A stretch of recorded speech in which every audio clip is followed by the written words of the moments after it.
चार भाई। एक बार की बात है, एक गांव में एक मछुआरा रहता था। उसके चार लड़के थे। मोहन, सोहन, अनिल और कपिल थे। मछुआरा नदी में जाकर मछलियां पकड़ता था और उसको लेकर जाकर मार्केट में बेच देता था, जिससे उसके खाने का गुजारा ही केवल हो पाता था। एक दिन मछुआरा अपने चारों लड़कों को बुलाता है और कहता है, बेटो, अब तुम बड़े हो चुके हो। मेरे पास तुम लोगों को देने के लिए कुछ भी नहीं है।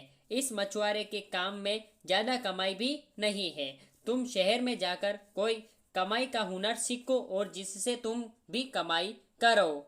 अपने माता पिता की ये बात सुनकर सभी भाई मान गए और अगले दिन शहर के लिए चल दिए। थोड़ी दूर जाने पर उनको चार रास्ते नजर आए। उनमें से बड़ा भाई बोला, हम सबको इन अलग अलग रास्तों पर जाना चाहिए और 4 साल बाद हम यहीं पर मिलेंगे। फिर सभी भाई इस बात को मान गए और अलग अलग रास्ते पर निकल गए। मोहन जिस रास्ते पर गया था, उसको कुछ देर चलने पर एक व्यक्ति नजर आया, जिससे मोहन ने बात की। उसको कुछ हुनर सीखना है जिससे वे कुछ कमाई कर सके। वह व्यक्ति बोला, मैं चोर हूँ और तुमको कुछ भी चुराने का हुनर सिखा सकता हूँ। पहले मोहन डर गया, लेकिन बाद में उसने सोचा, हुनर सीखने में बुराई कैसी है। तो वह उस व्यक्ति की बात मान गया और उससे चुराने का हुनर सीख गया। कुछ समय बाद वह इतनी सफाई से चीजें चुराने लगा जिससे किसी व्यक्ति को कुछ पता न चले।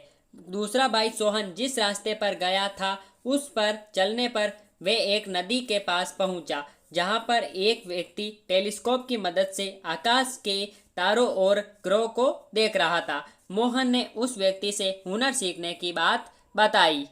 वह व्यक्ति सोहन को टेलीस्कोप से तारे ग्रह को देखने का हुनर सिखाने लगा। उसके बाद यह हुनर सीखते सीखते कुछ समय बाद सोहन बहुत अच्छे से यह हुनर भी सीख चुका था। जाते समय वह व्यक्ति को एक ऐसा टेलीस्कोप देता है जिससे धरती और आसमान की दूर की चीजें साफ देखी जा सकती थी। तीसरे भाई अनिल को रास्ते पर जाने पर एक शिकारी नजर आया। अनिल के कहने पर वे उसको यह हुनर सिखाने को तैयार हो गया। काफी मेहनत के बाद वे धनुष तीर की मदद से किसी भी निशाने को भेदने में कारगर हो गया। जाते समय शिकारी ने अनिल को तीर और धनुष दिए। चौथा भाई कपिल जिस रास्ते पर आगे गया तो उसको एक घर नजर आया जिसमें एक दर्जी कपड़े सिल रहा था। उसने दर्जी को बताया कि वह कोई हुनर सीखने का इच्छुक है जिससे वह कुछ कमा सके। दर्जी कपिल को अपने साथ रखकर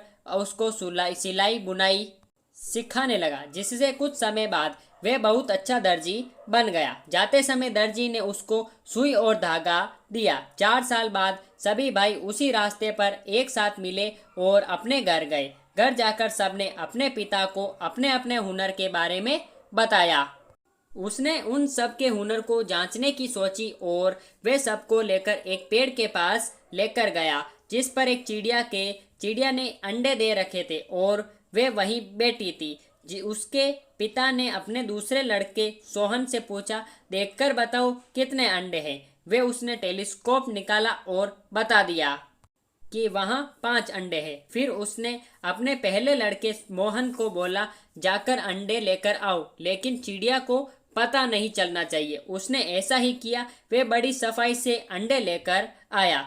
अब उसके पिता ने तीसरे लड़के अनिल को बोला, तुम एक बार में तीर से सभी अंडे को इस तरह से तोड़ो कि अंदर चिड़िया के बच्चे को कुछ नहीं होना चाहिए। उसने ऐसा ही किया और सब अंडे टूट गए। अब मछुआरे ने अपने चौथे लड़के कपिल को बोला, अब तुम इन सब अंडों को सील कर दिखाओ। उसने सब अंडे सील दिए और बड़ा भाई मोहन उसको वहीं चिड़िया के पास रख आया, जिससे मछुआरों को उनके हुनर पर भरोसा हो गया। मछुआरा जहाँ रहता था वहाँ के राजा की बेटी को एक ड्रैगन उठाकर ले गया। राजा ने ये ऐलान कर दिया कि जो भी राजा की बेटी को ढूंढ कर लाएगा, उसकी शादी वे अपनी बेटी से करा देगा। मछुआरे ने ये बात अपने बेटों को बताई कि यही समय है जब तुम अपनी काबिलियत को दिखा सकते हो। अपने पिता की बात मानकर सब भाई राजकुमारी को ढूंढने निकल पड़े। दूसरे भाई ने अपने टेलीस्कोप से देखा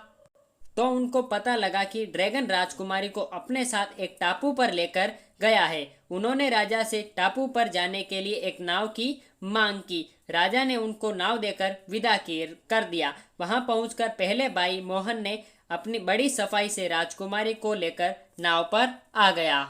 जब ड्रैगन सो रखा था, लेकिन जैसे ही वो जाने लगे तभी ड्रैगन जाग गया। फिर उनके पीछे आकर उनकी नाव पर हमला कर दिया, लेकिन तीसरे भाई ने अपनी तीर से ड्रैगन को मार दिया। अब उनकी नाव टूट चुकी थी और वो सब डूबने लग रहे थे। तभी चौथे भाई ने वे नाव सिलकर जोड़ दी, जिसके बाद वे सब सुरक्षित पहुंच सके।